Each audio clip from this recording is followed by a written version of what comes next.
Hello and welcome back to another edition of Stager Insights. Today, my guest is Amy Powers from Atlanta, Georgia. Hello. Hello, how are you? I'm great, thanks. And thanks so much for doing this. We really appreciate it.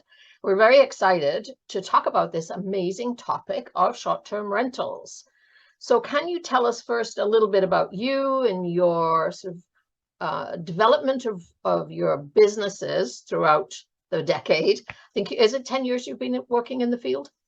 Actually, it's been 15 since God, that's 2007. amazing. Yeah. So we've both seen a lot of changes over that 15 years, and this is definitely one of the biggest, Absolutely. I think.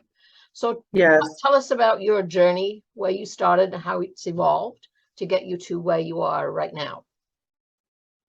So, like we just said, I've been a stager for 15 years, and in 2014, I got connected with you via RISA conference, and you talked me into becoming a CSP. I went through the CSP course, and it was exactly what I needed at that time because I had the experience, but I was starting to grow exponentially and I needed the business information, and your course really helped me hone in on that and grow.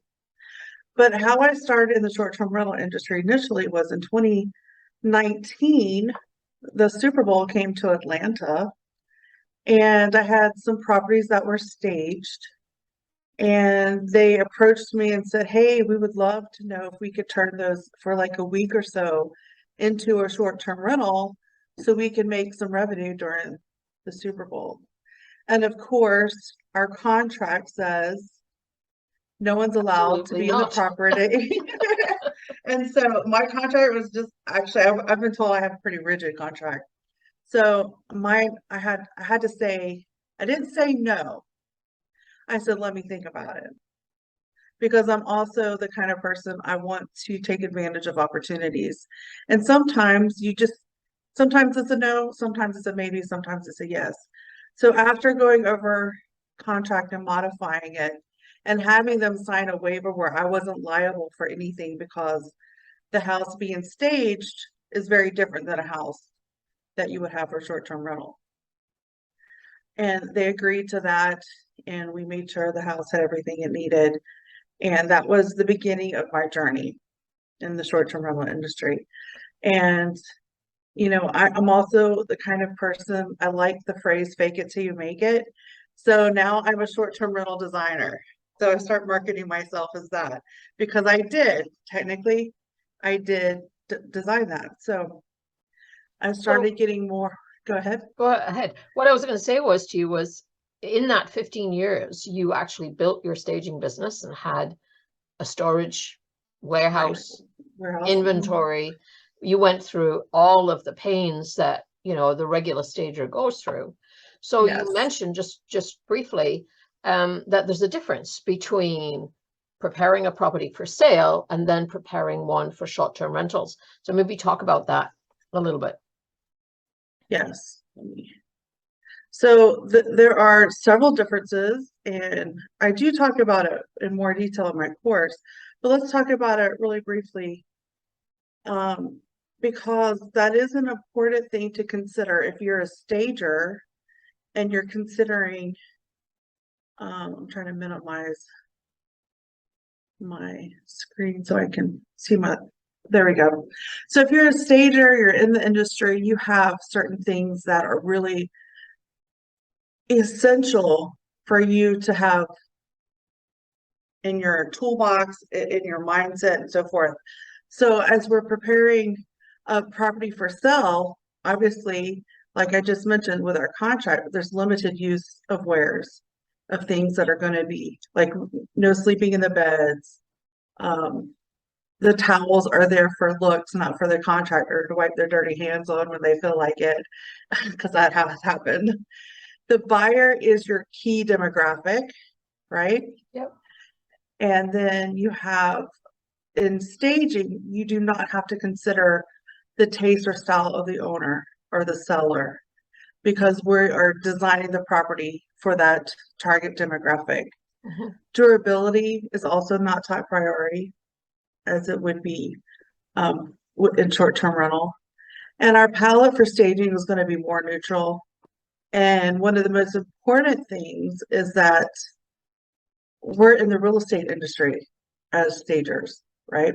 Right. So for short-term rental design, we have to have the mindset we're preparing that property for full use. Anything in every space in that property, every drawer in that property might have a use, like for utensils and things like that. The guest perspective is important. So we're changing the mindset of a target demographic as a buyer, and we're turning that into a guest. And that could be any type of guest. So we also have to consider the style or taste of the owner or the host of a property, because it may be their secondary property. They may have it as a vacation home for themselves and their family. So they may have, input certain things that they like. I had a client recently who was like, I don't like flannel. We don't like velvet. And she had a whole list of things. We don't like gel mattresses. So those are things that I can't put in the property, even though some of those things might be on trend and guests may like them as well. It's their property at the end of the day. So it is more of a design than staging, because it's that personalization. The durability of inventory is top priority. It's huge. And also the focus is on the guest experience, not just like in staging how the buyer sees it, but in short-term rental design, it's how the guest is going to experience it, live in it. And all those little details are important. So you're saying, like, for staging, the property is not going to be utilized. The chair is not going to be sat on for any length of time, preferably not at all, and the beds are not going to be slept in. Conversely, for short-term rental, it's the whole experience, everything from the cups that you choose, the linens that you put on the bed, the quality of everything counts to the guest experience. Exactly. And for me, I like to have a more curated design, where with staging, we might have a very general design, maybe transitional might be the most likely. Maybe the properties, maybe are modern, you like to do modern design. But for short-term rental, you have to consider the space, the experience that property might lend itself to. And at the end of the day, we are transferring ourselves from a real estate industry perspective to a hospitality industry perspective. And to me, at the end of the day, that's the most important thing to remember. That's a big factor, yeah. So who would be an ideal client for short-term rental? Would it still be a real estate agent for a stager, or is it a totally different kettle of fish? There are types of real estate agents who work with people who buy short-term rental, but I would say that is a possible client, obviously. Anytime you can build a relationship with someone that has a connection to people that might be your client, you definitely want to take advantage of those relationships. For me, the ideal client is an investor, because I want people who are purchasing more than one short-term rental, one-off. So that is my ideal client, but you could have that family who is purchasing property for themselves, but also share it as a short-term rental. But ideally, like I said, my ideal client is an investor. So you mentioned earlier, Amy, that you have developed a training program to help stagers transition into this niche market. Maybe talk a little bit about that. I know there's 9 modules, so I know that. But maybe talk to the enrichment or the enrichment of that program, and what somebody might experience taking that course. So I developed this course during COVID because there was limited things that we could do, and I knew from the data that there was a lot of opportunity that other people could easily fall into, other stagers could easily fall into this type of service. And there were I mean, I know in 2022, 14,000 listings are added per month to short-term rental platforms. There's plenty to go around. So there's no way I can do it all. So why not share the information? I had pretty good systems in place. So when I'm going through this, I've just learned so much by being around people in the industry. So I've kind of consolidated it. We talk about the short-term rental market and what that means. We talk about data and analytics and how to find that information for your specific market as well through different platforms. One is AirDNA, for example. And then there's different types of services that if you offer short-term rental, there's different types of services you can offer in that as well. And that could include the occupied and the vacant, just very similar to staging where you have occupied properties and then you have vacant properties. So there's different types of services in short-term rental you can, use in that regard. And then I have found design files has been a huge difference in my business and how I use mood boards and their questionnaire and their platform in general has really made it easy for me to fluidly work with clients. And so I go into that and I talk about that and I share some of my own mood boards and examples in that process as well. And we talk about the things that are going to help whoever's property you're working on shine. And that could be from the type of bed you use, but it could be a mural on a wall. So we talk about those things that are we call it Instagram worthy or Instagrammable moments in today's terms. So we talk about that. And as stagers, we are very in tune with how photography can truly impact how an audience perceives a property. Very similar in short-term rental, but there are some things that are different in photography, how you photograph. And so I talk about that. I talk about some of the things that are important regarding security, even though as a stager, I'm not going to install anything security. That's not my lane, and I don't want any liability in that department. But I want everyone who takes my course to be seen as an expert. So having working knowledge of these things where they can communicate, they can even offer suggestions of things that could be purchased is going to make them look like the expert. So we talk about that. We add that to your tool bag. The importance of modifying the contract. I talked about that at the very beginning. That was my one red flag when I was asked is, to make sure my contract reflects, what's going on as far as expectations and liabilities. And then how to price for your services, but also maybe how to earn some extra passive revenue using products and things like that. Branding, how to get the business right. And we talk, like I said, we do talk pretty good about the design boards, which I think is really important. Yeah, and I know that you provide the spreadsheets. That's going to be so helpful. Oh yes, that absolutely, because not everything you want to put on a mood board. You're not going to put all the forks and the plates, whatnot, on a mood board. Exactly. I usually use those for the big things, the furniture.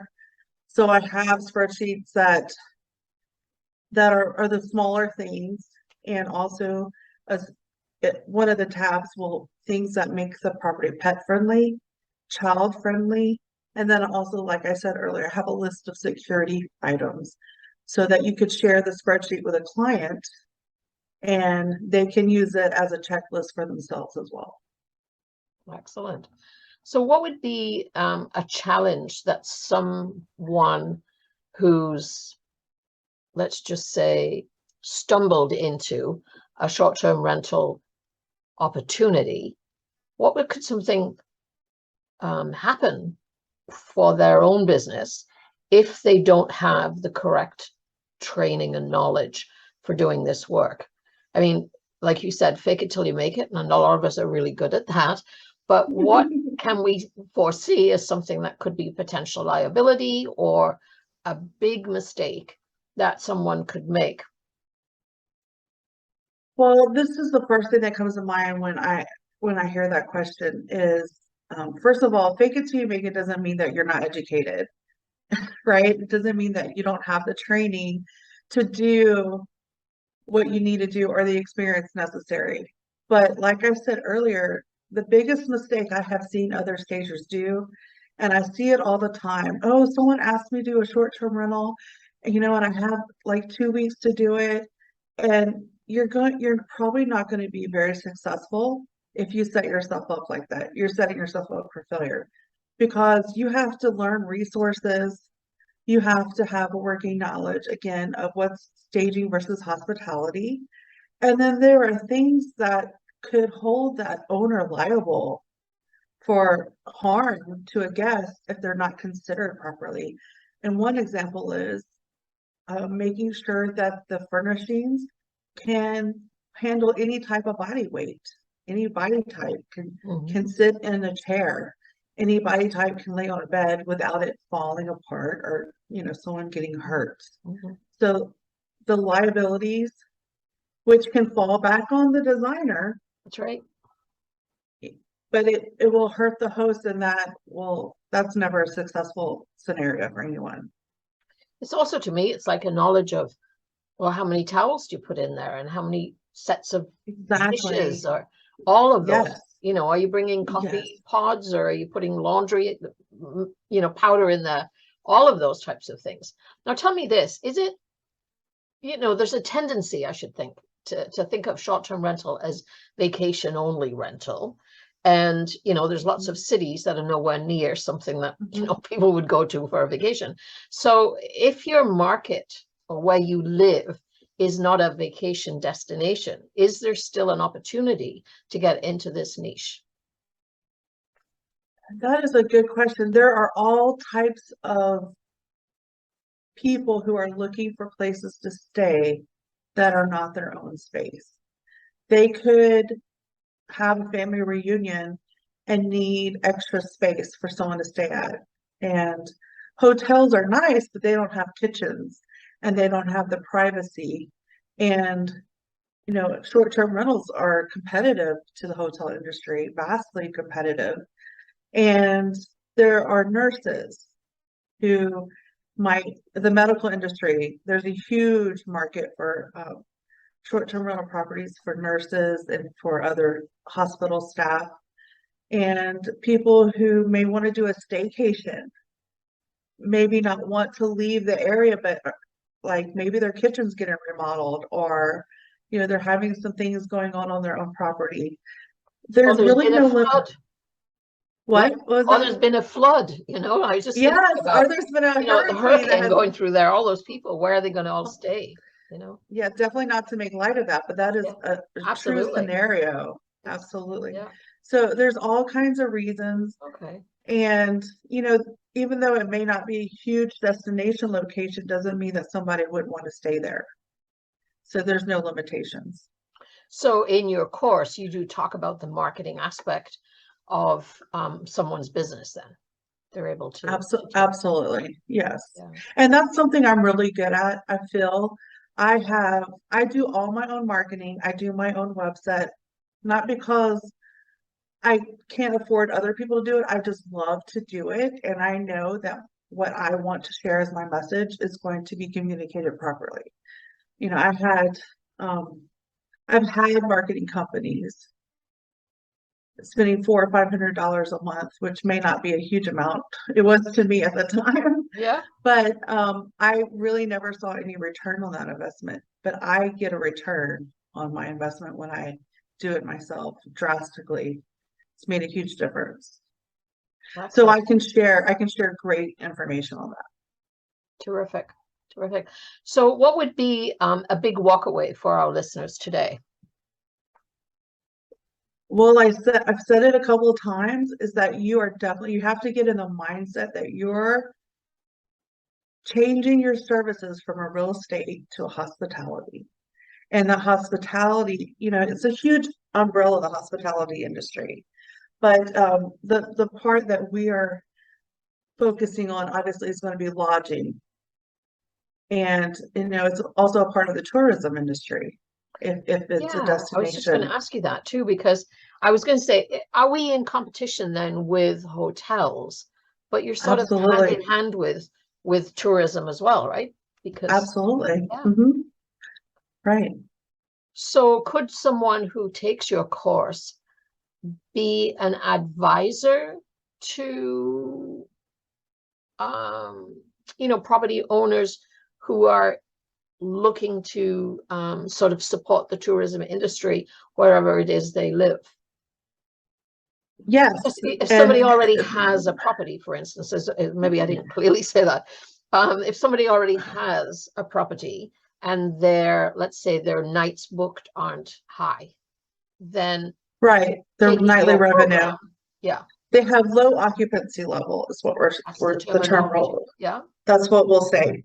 So their average daily occupancy is low. So I talk about that, how to increase that. Design is one of the best ways to increase occupancy. If you go to Airbnb and you punch in your address or your zip code or whatever area you want to stay in, and you look at the pictures, you can see immediately ones that you will most likely like and ones you will absolutely not stay in. And you don't even have to look at the reviews. That comes next, yep, right? yep. After the Reviews are photos. important. And I talk about that in the class because I believe photography is such a huge, important aspect because it's visual. And we know in staging, people lack the ability to visually see something. Yeah, absolutely. And when it comes to, a vacation or a staycation, I can honestly vouch that is exactly how I've eliminated places when it was Exactly. before Airbnb, there was VRBO. And I would go there and Exactly. be like, nope, nope, nope. And my husband said, well, why don't you want to go there? I'm like, because look, orange wall and mustard wall. I can't live there for a week. I just can't, So Exactly. you can have fabulous beds, but if the colors are wrong, it just is Right. interesting, what it appeals. And I'm sure there's a demographic component to the Absolutely. selection of items. So great. Absolutely. Always. But also in the mindset that anyone could come, there's no Sure. pigeonhole for a Yeah, for demographic whatever for reason. sure. Absolutely. But back to your question about tourism, I talk about destination experiences, and that's where you are kind of marrying tourism, where your property really can highlight or complement the destination or experience that you may be attracted to for that area. So we talk about that as well. Because what's just filtering in my mind, you said people might be coming into town for a family reunion. But then I thought, well, yeah, other life experiences. There may be a funeral, of a loved one, Exactly. and A people have to wedding. come. Yeah. A wedding, A birth. A a birth. shower, all of Yeah. those sort of Hmm. life experiences where Exactly. you don't have the room in your own house, but an extension within your city close by would certainly help. That's great. Hmm. So we're launching this course on the October 18th, right? Yes. At 11 a.m. Eastern Standard Time. So at the end, on our final slide of today, we will have the link so that people can register. And it's And 4 hours. it's going to be close to 4 hours, if not. And if a lot of people show up and we get a lot of questions, it could be a little bit longer. So just plan to come and learn and absorb as much that you possibly can. And also bring questions because that's what I'm here for. I'm here to help. I feel like if you don't walk away educated, then I haven't done my job. So I want you to feel like you're getting the most value out of participating as possible. So it's not a pre-recorded, it is live with Amy, and you can ask any amount of questions during that time period. Absolutely. And, we're fully supportive of everything that we do. So there will actually be a back room in addition to the training itself. All right. So thank you so much. Can you Can think I of make anything an else that you want to can I say? make it can I make a special Yeah. announcement? that I will offer 30 minutes of coaching, complimentary coaching for anyone who attends the CSP Vacation Rental Specialist course. Awesome. That's great. That's an extra bonus. Thank you so Yes, much. All right. Well, you're thank you so much welcome. for being with us. I look forward to the 18th and, you know, the total enrichment of this, I think, to our business program is the extension into that niche market so much easier than trying to struggle on your own. So thanks very much for being with us. And hopefully you have a wonderful week and we'll see you soon. Thank you. Actually, it's after the Canadian Thanksgiving that we're going to be together. So that's going to be Oh, neat. So another reason to be thankful. Thanks very yes, much, Amy. Appreciate it greatly. my pleasure. Bye.